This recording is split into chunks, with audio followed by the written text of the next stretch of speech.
and he could be hilarious and yet very gentle. And he's one of the kindest people I've ever known, and one of the people I trust most in the world. Just wanted to put that personal part up there. Thanks, Marion. I'm going to ask folks, we have a few people primed, not that we need to prime the pump, but we have a few people primed to talk here in the early going. So I'm going to ask everybody to take a minute just to look around you. If you put this in gallery view, you'll have to look at least 3 pages to see everybody who's here to celebrate Bob's life. And we didn't get a chance to do this in the earlier party, so that's why we're doing the Zoom. And see, Bob, there were people out there this whole time.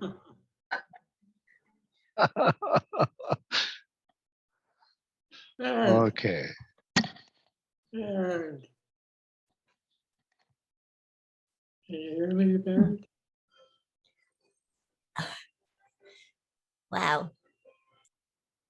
Wow. Hi, Nancy. Hi, Leslie. Who just said Leslie?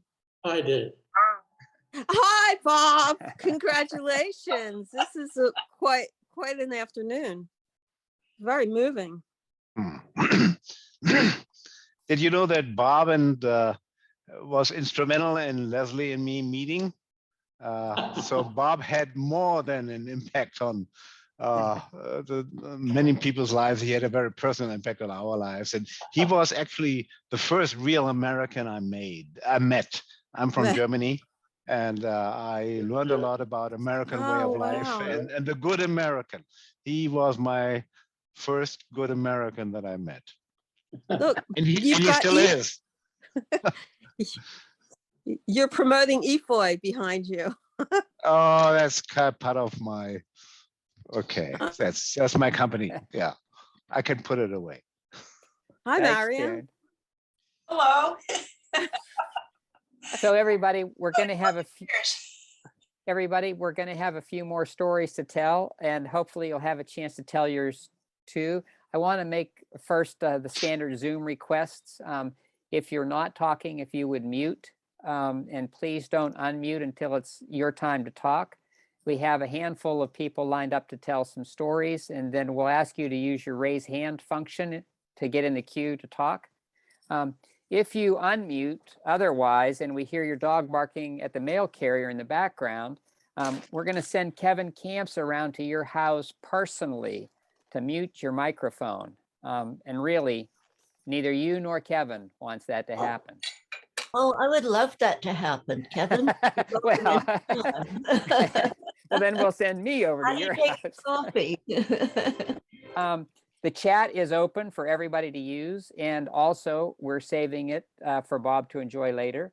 We're recording this now for Bob's enjoyment too. And I think some or all of this will be posted on the Bob Alvarez page on the website of the Alliance for Nuclear Accountability. That's ananuclear.org. I'll put that in the chat when I finish talking here. And I want to remind you that we have that remarkable collection of Bob's own stories in the vignettes section on that page too. So you'll be able to look for that as well. That's more than enough logistics. I think we're going to ask the few people that we've talked to already to maybe give us some brief recollections of their own and their experience with Bob. And we're going to start off with Kevin Camps from Beyond Nuclear. Hey, everybody. I hope my connection is strong enough for you to hear me. So my self-appointed title is Radioactive Waste Watchdog, so I can just change it a little and be a noise watchdog per Ralph's instructions. So behave yourselves on Zoom or I'm coming after you, people. I just wanted to thank everybody for being here and helping to make this event a success. We've been planning it since December, I believe. So thank you so much for being here. And now we've got this recorded. So what a resource to learn about Bob, because there's so many aspects to his life. And as Ralph said earlier, there's a whole lot more. This is the tip of the iceberg. We had to cut it off at some point, right? So an hour-and-a-half event that's going to go longer than that. So just real briefly, I put a lot of this on the Kudo board. And if you can, if you haven't already, please visit the Kudo board and put there a video, or put their written statement and say thanks to Bob and provide a tribute. But what I put up there included just the huge inspiration that I received from Bob and Kitty and their work on this wood issue. And that info board that appeared during the event was a co-creation by myself and Yuko Tonahura of New York City. She did the design, I did the research. I depended on the written materials that Bob and Kitty and Danny Sheehan and the entire organization had put out there decades ago. And a lot of that imagery went into the info board. The original vision, which we never did make happen, was to hold a screening of Silkwood at AFI in Silver Spring, Maryland, and invite Bob and Kitty and the Silkwood family as guests of honor, but also to invite Meryl Streep and Cher and Kurt Russell. So the info board took the place of that, star-studded cast. But I was happy that Bob and Kitty got to see the board at a gathering in 2014 that just happened to coincide with the 40th annual commemoration of Silkwood's death. And a very touching after that, through Facebook, Beyond Nuclear heard from one of Karen Silkwood's daughters who said she was very moved and thankful that, that info board had been put together. Well, Bob and Kitty were our inspiration for doing that info board. So, and the last thing I'll say, I'm wearing my lucky No Holtec t-shirt. Thank you, Bob, for being our expert witness against the Consolidated Interim Storage Facility in New Mexico, also the one in Texas. And thank you for helping us to try to stop Holtec's takeover of Palisades and Big Rock Point in Michigan. And it was in the event, but your work on spent nuclear fuel storage pool risks is groundbreaking, trailblazing, and of immense value to humankind. So trying to prevent the worst from happening. Thank you so much.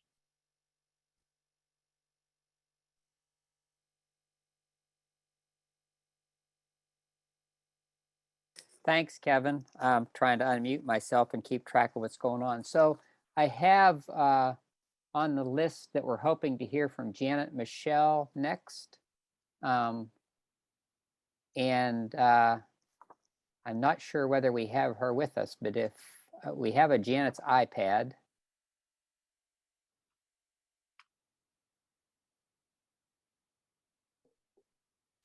Well, let's try our next speaker. And we'll come back if we need to. Brian Barry.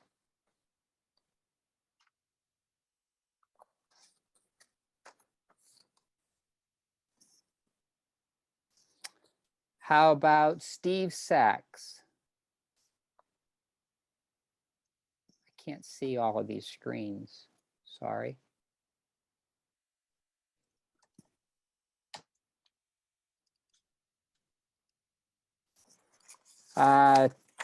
Tina Cordova with the Tularosa Downwinders.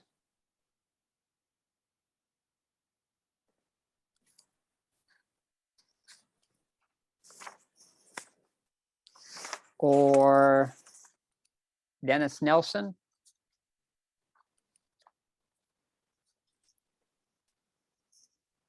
I'm here. All right, Dennis.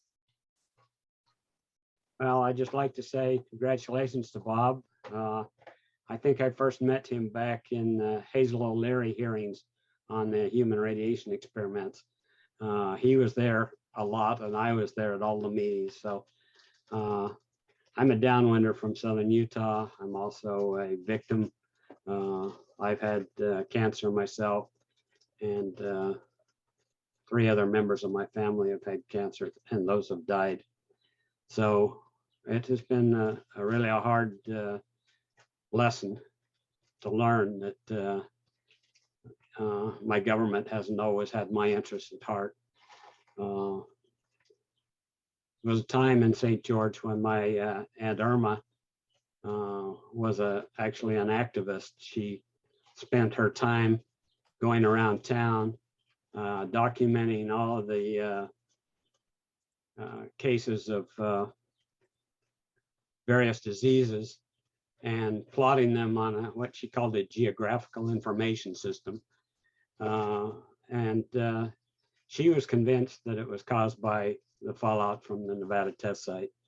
St. George was directly in the path of that fallout, and the radiation levels there at times were very high. But we were told there was no danger. It was, we were not evacuated. The radiation levels were higher than at Chernobyl at times.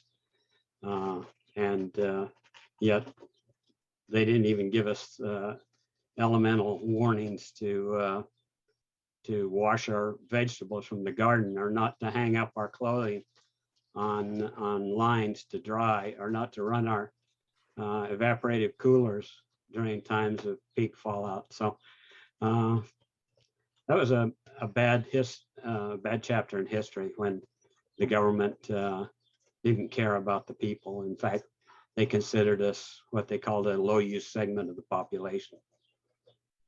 But I want to congratulate Bob for the work that he's done, and particularly the time during Hazel O'Leary's human radiation experiments. He was in there quite a lot and testified a lot. Thank you. Thanks, Dennis. So if you have a story to share, or just want to send your greetings to Bob, you can raise your hand and get in the queue. Most everything we've heard have been really positive stories. It might be good to have a little dirt for Bob too, so we get the full picture. Anna Hansen, you're next up in the queue, and then Michael, you'll be after her. Thank you, everybody. Thank you. Congratulations, Bob, for this wonderful event. I feel that you did so much for us in New Mexico and Santa Fe during the Cerro Grande fire, bringing Rob Haggard to CCNS at that time, Concerned Citizens for Nuclear Safety. I was the chair, and we had an incredible event. Over 400 people showed up for a conference on fire, water, and the aftermath. And it was a watershed moment in New Mexico. And I'm grateful to you for all of your work.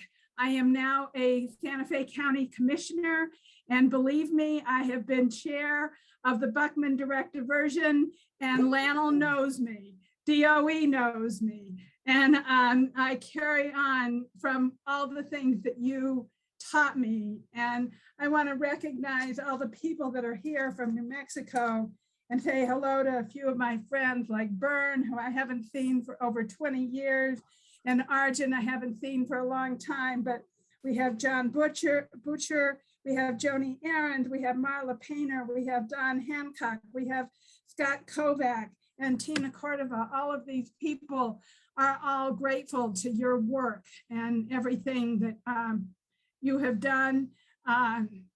Before the pandemic, I went and met with the DOE, the top people, and I told them I wanted an environmental manager here that I could work with. And they actually sent me somebody who I now have their cell phone and I can call them all the time. And all of this is because of your dedication to helping all of us be stronger advocates and help protect our citizens. So thank you for all of your work. I'm grateful. I'm grateful to everyone on this call who care about the nuclear industry and the damage that they are doing, because it is a hard fight. And all of you are fighting it together, and that makes us stronger. So thank you so much for everything. Honored to be able to be here. Thank you, Bob. And if I come to Washington, maybe I can come and visit you. I usually come in February. Thanks, Anna. Michael, you're up, and Alice Slater, you're on deck. Hi, everybody. I see familiar faces. Hi, Bob. You look good. It's good to see you. Can you hear me? Okay. I shared an office with Bob when we worked for Senator Glenn for a number of years. And I just want to say that, you know, you're really just scratching the surface. It's hard to believe with everything everyone said about what Bob's done. I mean, you have to understand that phrase, you know, talking truth to power. it has real potency and it has real danger too in it. And Bob took it literally and seriously almost every single day of his life working in the Senate. I can testify over and over again to the many, many times when, whether he was talking to Senator Glenn himself, talking to a DOE secretary, he went through a couple of them, talking to higher level DOE folks, talking to contractors who he was able to, crack a whip and get to come into DC to explain themselves to us. That Bob took risks like you'd never believe with his job, with his life, with his family. He had the courage to stand up and say, this stuff needs to be heard and told. And if that hadn't happened, I guarantee you many times these stories would not have been told. They would have not made the news. They would have not been in the national press. So it was because of Bob's courage. It's truly Bob's courage that a lot of this stuff came to light. And talking truth to power is a specialty of his. And he did it with great bravery. And I was witness to it all for about 6-7 years there. So Bob, congratulations. I miss you like crazy. And wish you the best. We'll be in touch. Thanks, everybody. Okay, thank you, Michael.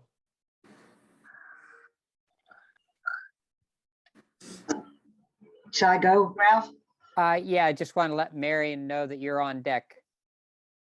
Go ahead, Alice. I can't tell you what Bob Alvarez has meant to me in all the years that I've been working. I mean, I started doing anti-nuclear work in 1985. And he was always somebody with such gravitas. He had such great credentials, and he was willing to come with the grassroots and share his knowledge and his wisdom. I mean, we had conferences where he would come with government people and experts, and he's coming from I knew him when he was with the DOE, and he had all these wonderful credentials, and he just shared them in such an honest, wonderful way. I mean, we had a meeting at MIT looking at casks, what to store nuclear waste, and Bob was there, working on it to make sure we were going in the right direction. We had such an exciting time out on Long Island where we shut down the Brookhaven research reactors that were doing bomb work for Los Alamos and poisoning the aquifer so that the Long Island children were getting this rare childhood cancer. And as Bob came out, he helped us. We got Richardson in a room and he told him what for, and we wound up shutting down the Brookhaven National Reactors. It was like at that level. I always felt so welcome to speak to this expert, that was just like part of my crowd. He was part of the grassroots and he really cared with us. And it was always wonderful to be able to call on him and get his wisdom and experience and great advice and great powerful thinking. So thank you, Bob. I'm so grateful to have you in my life. Thank you. Thanks, Alice. Marion, and then Barbara, you'll be following Marion. Okay. This is such a wonderful, wonderful day. And I just want to call on everybody, don't just make it a day. This needs to be an ongoing contact with Bob. He's left Tacoma Park. He's now living in Virginia Beach. I'm sure everybody has his email address, or if they don't, maybe that can be put in the chat. But we got to keep in contact because he's left the place he's lived most of his life. He's living somewhere else. And I think Bob knows better than I how many visitors he wants or how often he wants them. But think about coming to visit him if he feels like he's up for it. And keep in contact with Bob, please, everybody. Don't let this just be today. Let this be an ongoing appreciation for him in this phase of his life. And just to say to Bob, I'm blown away by everything I've even learned about you today, even after having lived with you and heard your war stories. There's just more than I knew. I love you so much. And you are not only an expert, as the previous speaker said, but you're an expert totally lacking in any pretense or self-importance. There never was a less pompous expert on the face of the earth. Love you so much. Thanks, Marion. Barbara, we have you and Tom Carpenter to follow. Hi, y'all. Coming to you from Georgia. Bob, you and I have only interacted over the No Nukes Y'all network, email network.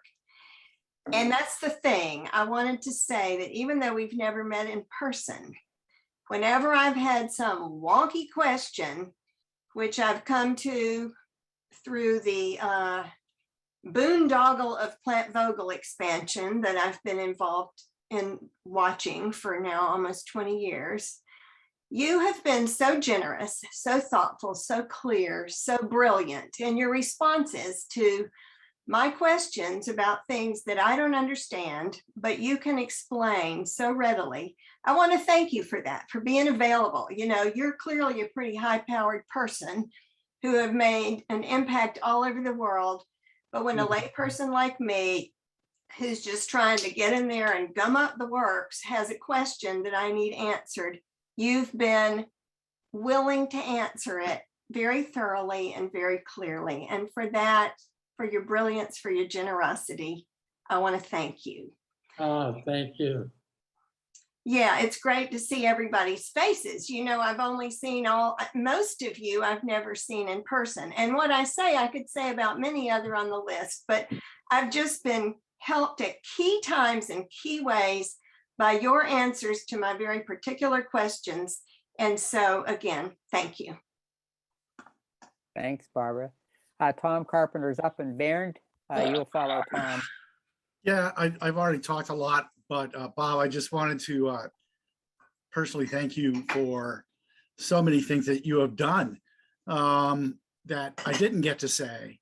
Helping the workers at the Fernald site. You know, look, you told me the story of Gene Branham at the who was the Union Hall. He's like,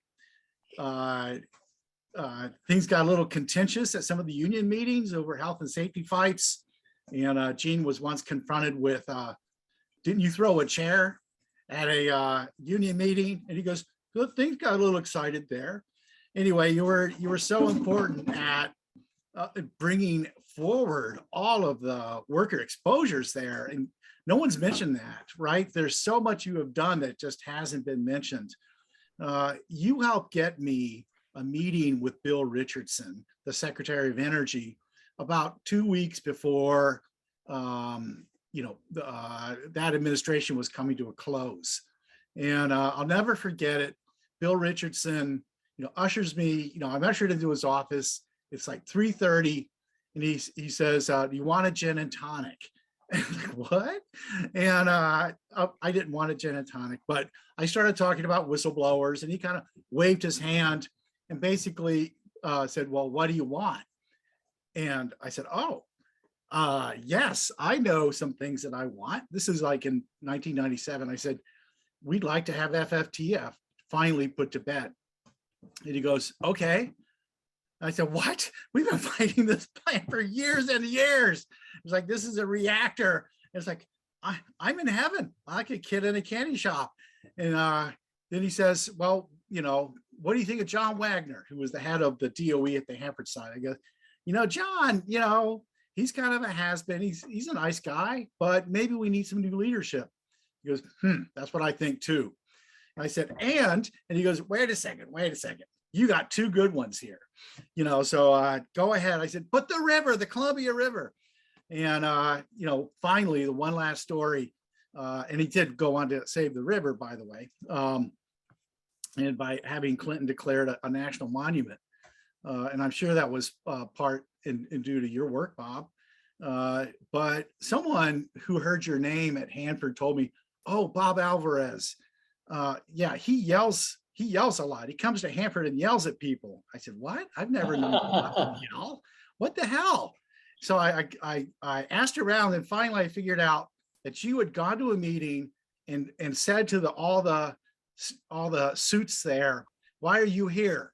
And everyone just kind of, whoa, you know, they said, well, which way is the Columbia River from here? And no one actually could point to where it is. It's, that's why you're here. You're here because of the Columbia River. And they all just kind of looked bemused and like, what is he talking about? The river? What the river? Anyway, that was the meeting where they thought that you were yelling. It's like when you speak truth to power, people say you're yelling. it's really funny, I established praise-free zones.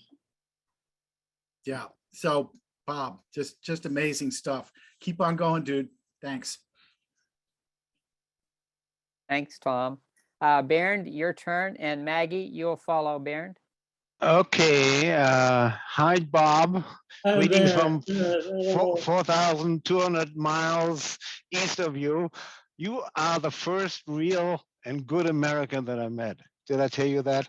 That was like 43 years ago when I came to the US, and you organized our trip to discuss our findings on radio ecology. This was a really exciting time. I met Leslie through you, okay? You were instrumental in my private life in many ways. You helped me also to harbor Ben when he was visiting. You helped hook up together with Kitty the work with Arjun. I mean, IER came together through you and Kitty, so I owe you a lot privately and professionally. But I have to share you one story. Bob and I worked on a project on the Savannah River plant accident in 1955. Okay, we discovered, and you dug up data on people who were witnesses. There was a major accident on March something 1955. We went to Colorado Springs to present it to the Health Physics Society. I mean, these were the enemies. And I shared a hotel room with you.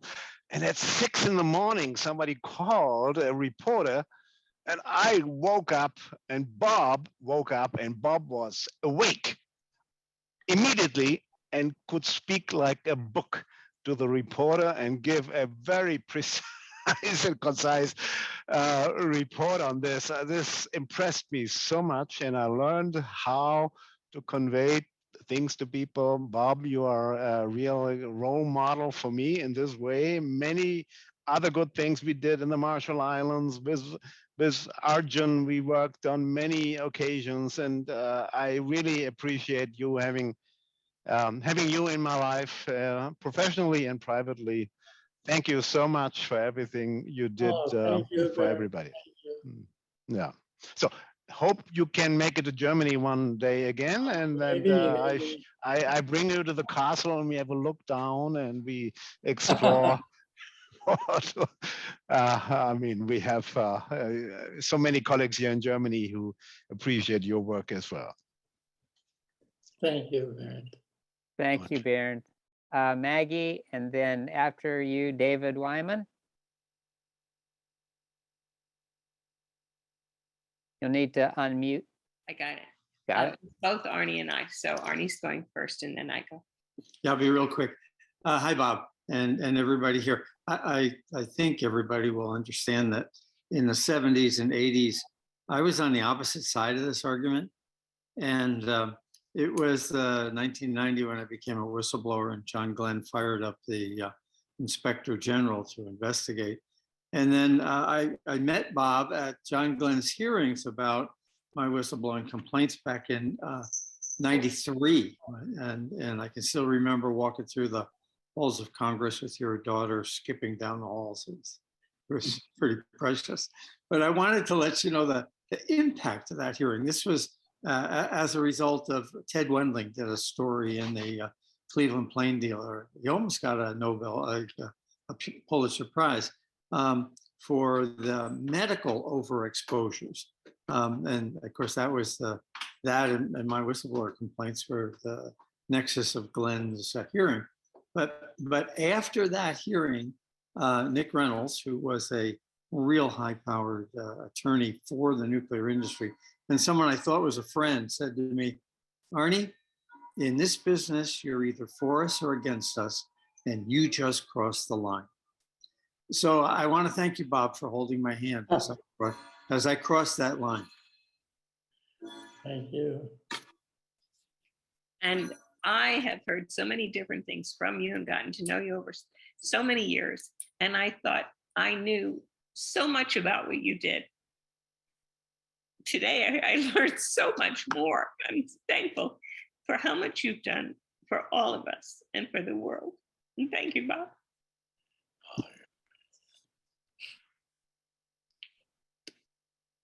Thanks, Maggie. David Wyman and Michelle Lee to follow. I'd like to change the topic of conversation for a brief moment. I've known Bob for a long time. Back in the 70s, on one occasion while he was at EPC, we worked together on Western water issues. And a bill was being advanced by the House committee involving the reclamation laws. We thought it was a flawed law. And Bob and I and a Jesuit named Jim Vizard went and called Biz Johnson off the House floor. And we asked him very politely, he was the chairman of the committee. And I would say of the three of us and Chairman Johnson, we had nothing in common. We disagreed on just about everything. But in those days, you could talk to people like that and have cordial conversations, polite ones. We asked the chairman to withdraw the bill, and he said no, and he said, tomorrow we'll see who has the votes. Well, the next day came, and the bill was on the suspension calendar. And for those of you who know the House, you know that you need 2/3 to vote in the affirmative. It's an up or down vote. It's unamendable. The next day came, and well, 2/3 voted to kill the bill. The chairman didn't even get a majority of the House. And so Bob, thank you. I remember that quite vividly. We were outside the House doors and made a difference. I went on later on in my career and I represented the people of Rongelap in the Marshall Islands. And when Bob was on committee, he called me one day and right after Secretary Watkins was appointed, he appointed an epidemiology panel, and the executive director of that panel was over at committee. And Bob arranged for me to meet with him. And I explained our unique situation, the Rongelap's unique situation, and explained that the weapons division at DOE was managing the environmental remediation and health effects of the Marshall Islands program. Not the health department, not the health agency at DOE, but the weapons division. And when Steve Bodenheimer, the executive director, we were seated at a very small little round table, and the look on his face as the blood drained from his face saying, what? It's where? And we ended up at a hearing in Albuquerque in December of that year, telling Secretary Watkins' panel about this. And Bob later handled legislation that took away that right. So Bob, thank you. Thank you. Thanks, David. Michelle's up, and Arjun, you're on deck. Hi, Bob. God, thank you. So you see file cabinets behind me. What you don't see is around the corner, the other file cabinets. And I have a whole drawer called Bob Alvarez. This is true. And my Bob Alvarez drawer, I guess I probably started it in 2002, 2003. I came into this world after 9/11. I'm in the New York City metropolitan region.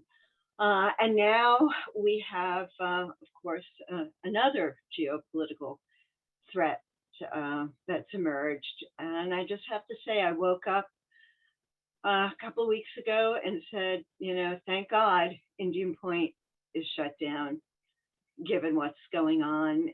And you were key to that. You were absolutely key to that. We relied on you so heavily to give us credibility because, who the heck were we? So thank you, thank you, thank you, thank you, and love. Thank you, Michelle. Arjun is next, and he's also the last in our queue. So if you have something you want to say before we sign off, raise your hand and let us know. Thanks. Yeah, I hope somebody will come after me because this is a little bit of a bizarre and very surreal story.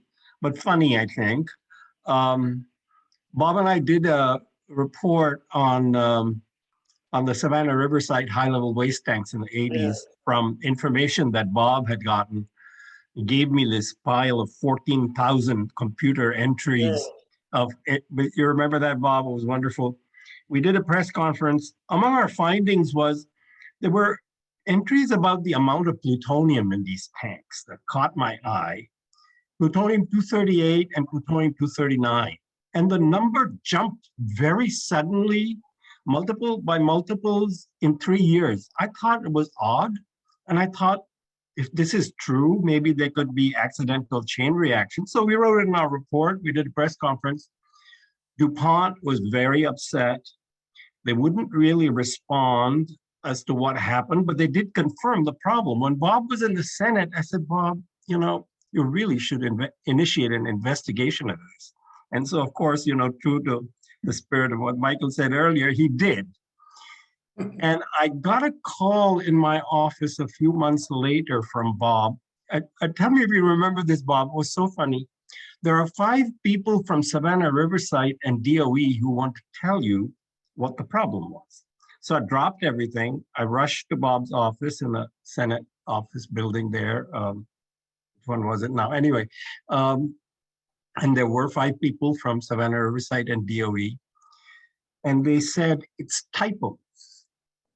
You remember that? I do. And I said, 2 typos, both off by a factor of 3, plutonium-238 and 239? And they said, yes.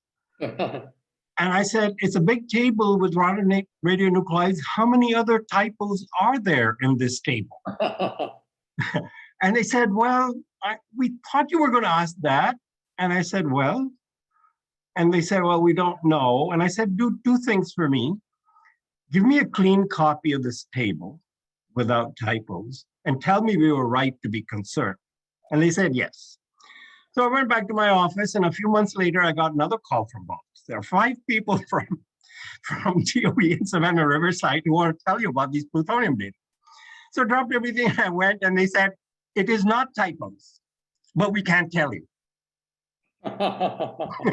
Remember that? Bizarre. You know, it's an interesting story about how the DOE works to protect the public health. And all the work it takes to wrest a half-truth out of them too. Thanks, Arjun. That it wasn't typos. That was the truth. That's right. We knew that. Next up, Joe Mangano, health researcher extraordinaire. And anyone else, if you can raise your hand, or you can even just send a message in the chat that you would like to speak, we'll call on you next. Does Julie Body have her hand up too? Okay, Julie's the next. Hey, Bob, I just wanted to invoke the 2 co-founders of RPHP when I think of you. The first is Ernest Sternglass. Ernest always said, be persistent. In this field, you have to be persistent. And wow, you have truly exemplified persistence in your career. The other one was Jay Gould. And Jay said, and I'm going to quote, pardon the language, he said, I'm pleased with what I did with my life, but I'm really pleased that I didn't have to be a son of a bitch to do it. Bob, you were always available, always willing to help, always had a kind word, always informative, and maybe best of all, you did it with the ultimate grace and modesty. And I'm proud to consider you a colleague and friend. Thank you, Joe.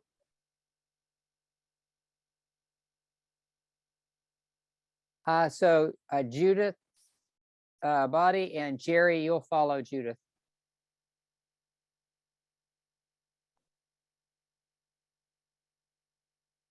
Oh, I just wanted to give my congratulations to Bob and to the organizers for this wonderful tribute.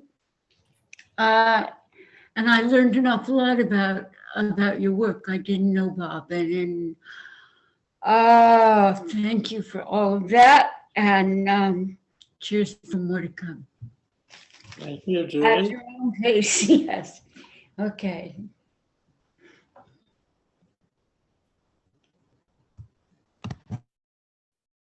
Thanks, Jerry.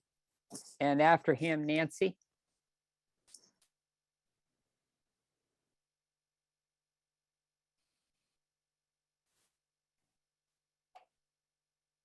Sorry, Jerry, I need you to unmute.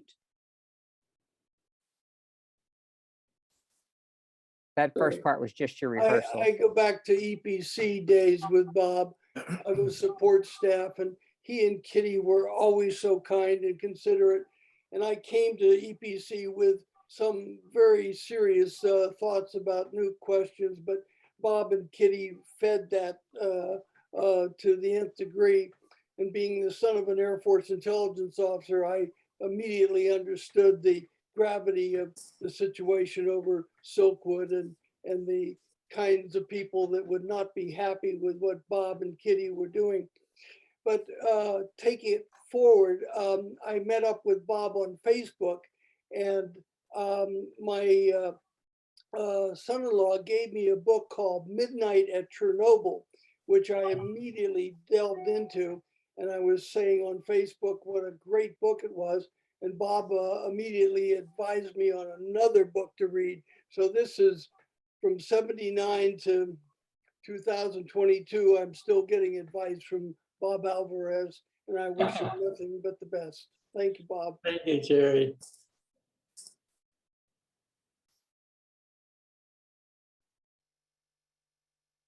Thanks, Jerry. Nancy Van, and then we'll go to Stephen Schwartz. Hi, I didn't actually mean to raise my hand, but I was just trying to express approval.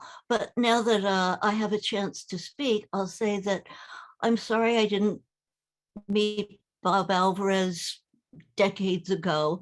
I have learned so much just hearing from him, hearing about him, learned something else today. And he presents things in such a great way that people can understand.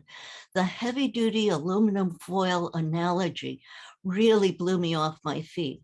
And I'm going to go back so I can quote exactly what you said. And I just think he's such a wonderful guy that I'm glad that I finally got a chance to meet him.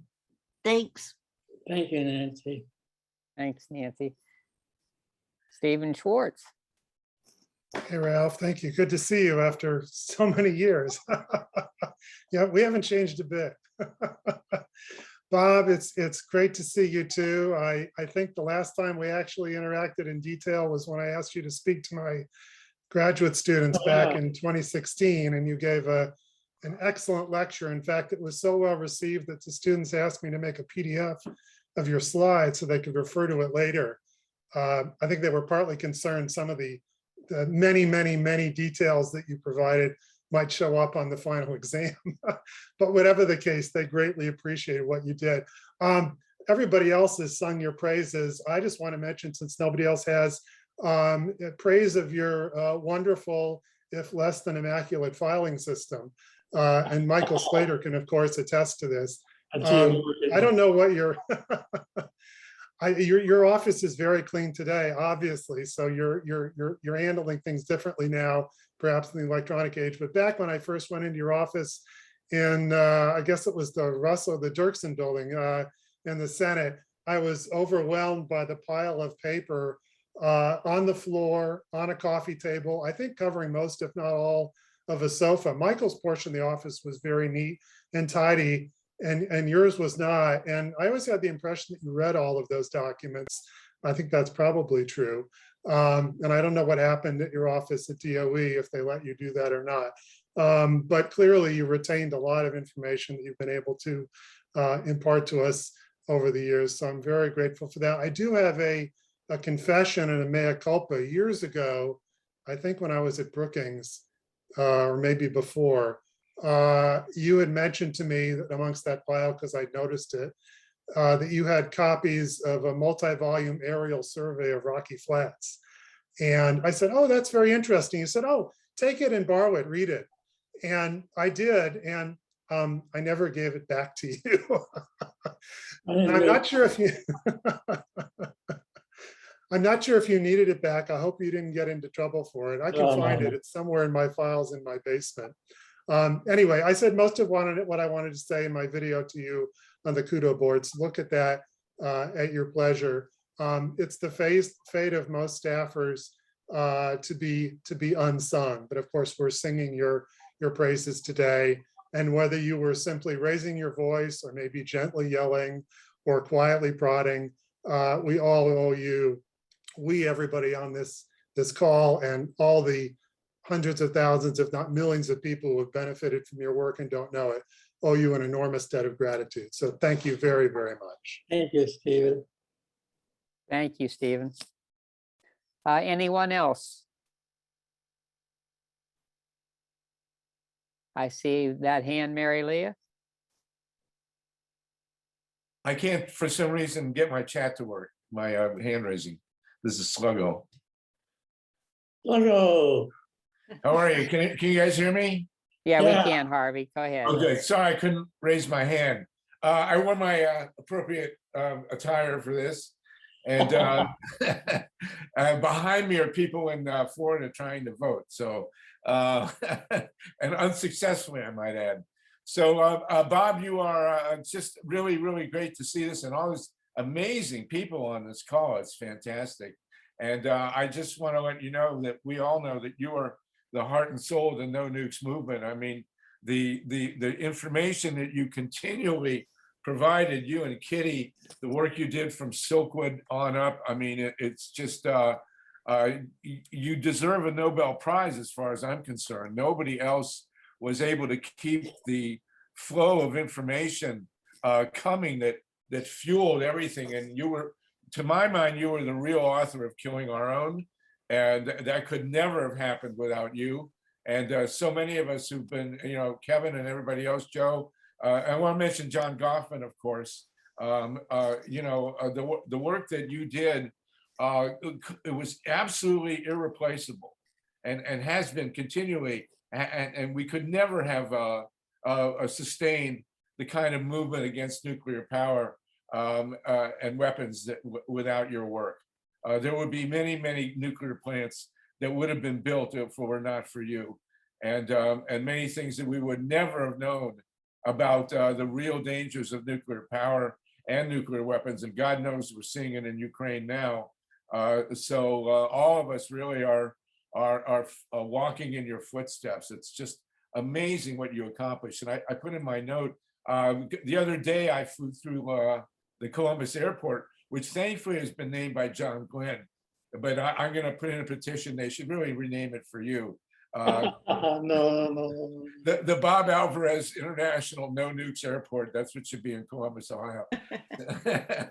So anyway, I mean, the magnificence of the people on this call and just your work has been, and it has been a tremendous contribution to the human race, irreplaceable. So thank you so much. It's been so great to work with you and to share at least one book with you. It's really, I'll never forget when I had to move to DC to do that book, to be with you, and much of the book came from conversations that we had when we were running around the track. Remember that? Right, that's right. So I would give a lot right now to be able to run around that track again with you. So thank you so much, Bob, really. Thank you, Darren. It's an honor. Take care. Thank you, Sluggo. Thanks, Harvey. We'll go to Mary Leah Kelly, California. Hi, Gomez. Hi. I just wanted to make sure that this event didn't end before somebody said, hi, Gomez. A blast from the past.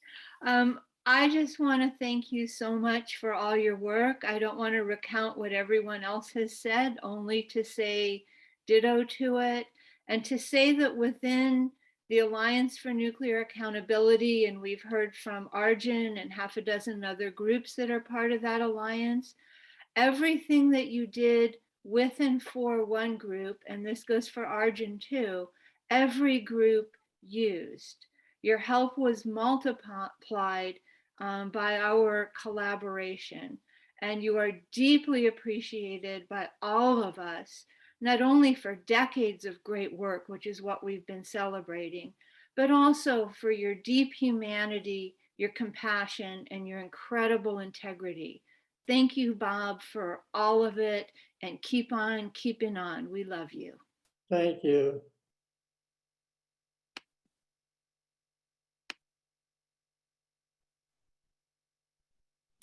So Jan, couldn't find myself to unmute.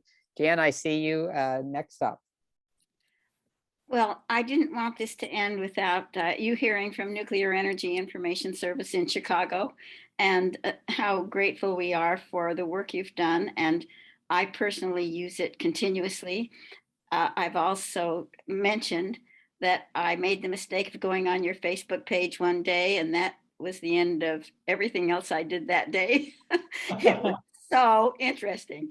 So, and I saved a lot of it. I have a folder in my file called Stellar Anti-Nukes. And you're close to it. It's in alphabetical order, so you're among the B's instead of the A's. But I just want to chime in from Chicago and say thanks. Thank you. Thanks, Jan. Michael Keegan. Sorry, unmute, Michael. There we go. Bob, I'd just like to thank you for this vase that you donated to me, sent my way via Kevin Camps. Thank you much. And then I wanted to thank you on behalf of Don't Waste Michigan for your testimony and declarations at Palisades and Big Rock, and also at the CISF's. Just tremendous. We've relied on your work. And thank you. You're welcome. Thank you. Thanks, Michael. I saw some other hands flick on and off. Leslie?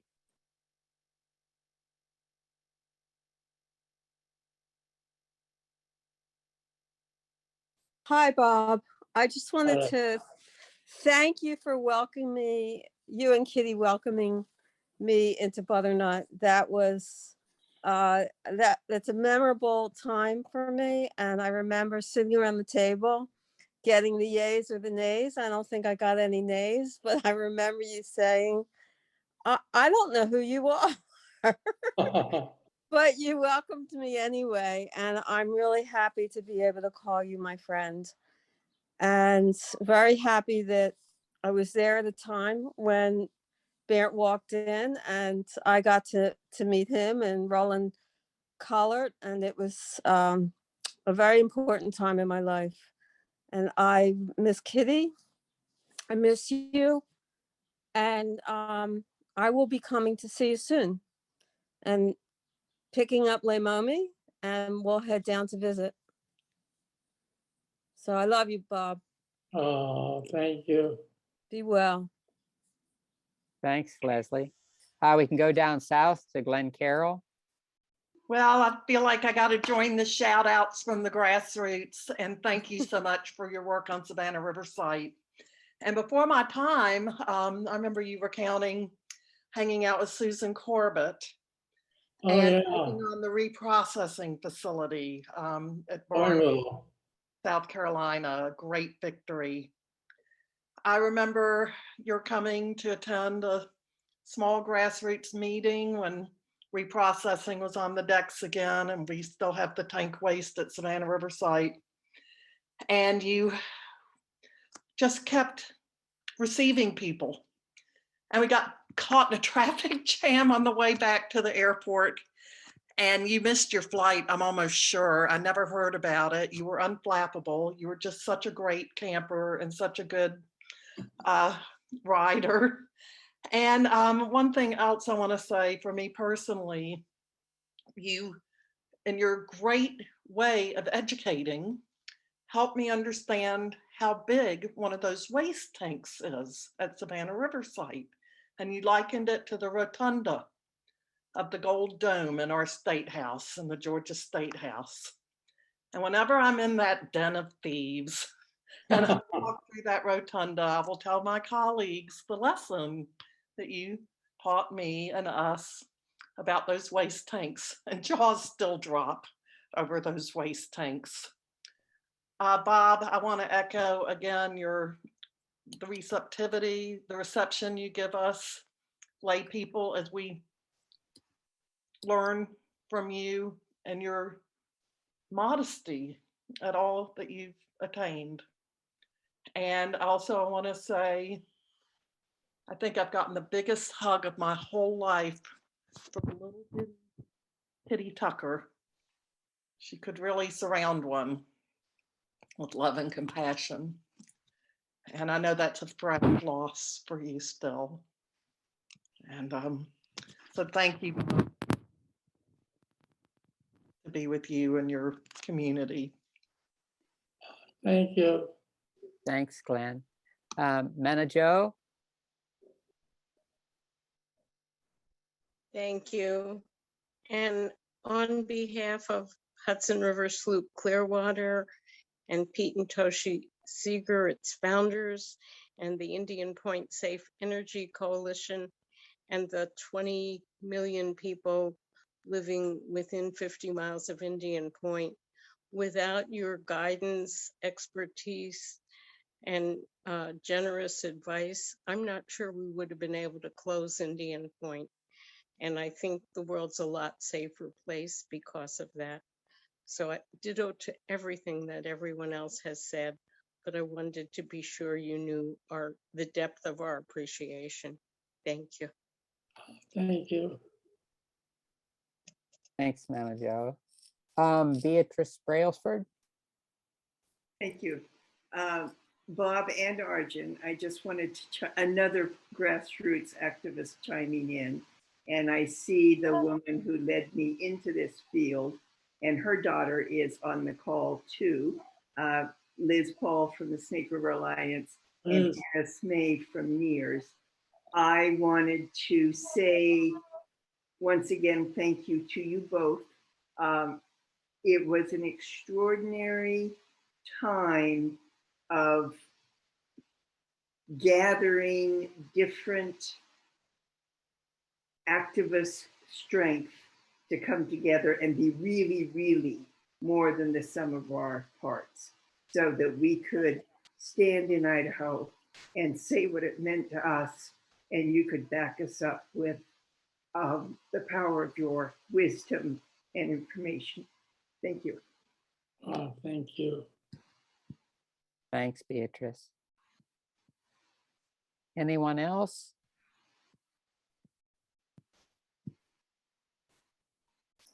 Yes, I want so, to go again. Can I go again, Ralph?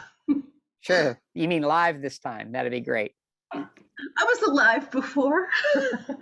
This is Diane from Nuclear Information, and I want to thank Bob for a relatively recent round of support that he has given. As most people who know me know, I'm from Western New York, near the West Valley nuclear waste dump, where they reprocessed commercial fuel. And one of Bob's big deals is irradiated fuel and reprocessing and all of that. And now they're dismantling the buildings at West Valley. And I've been nervous about it. And I've been trying to work with my colleagues in Western New York, but some are thinking, well, you know, they're saying that they're cleaning it all out and they're going to demolish it and it'll be okay.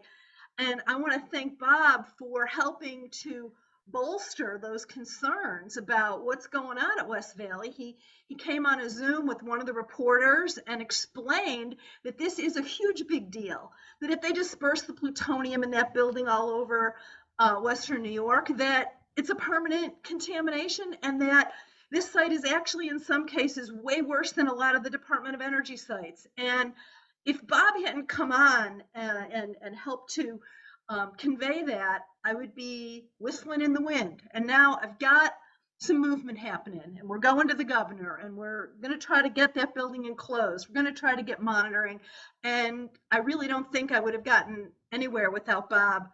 And thank you for that specific thing, in addition to everything else. Yes.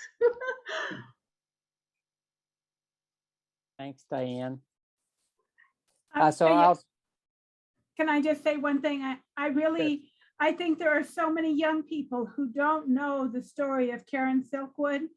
And I think that story needs to be out there more and more, because people don't understand how dangerous it still is in the world of anti-nukes for all of us. And I want to thank Bob for making that story so important. So thank you once again, Bob, for everything you have done for all of us. Thanks, Anna. Maggie, I see your hand again. I want to say the same thing about that too, because, you know, that story we were still in the nuclear industry when everything happened with Karen Silkwood, and but it started a lot of discussions between Arnie and I, and then Bob helped us deal with the transition to, you know, becoming whistleblowers, and it was very graceful and supportive. And for me, I've been stalked by the pro-nukes. I've been harassed.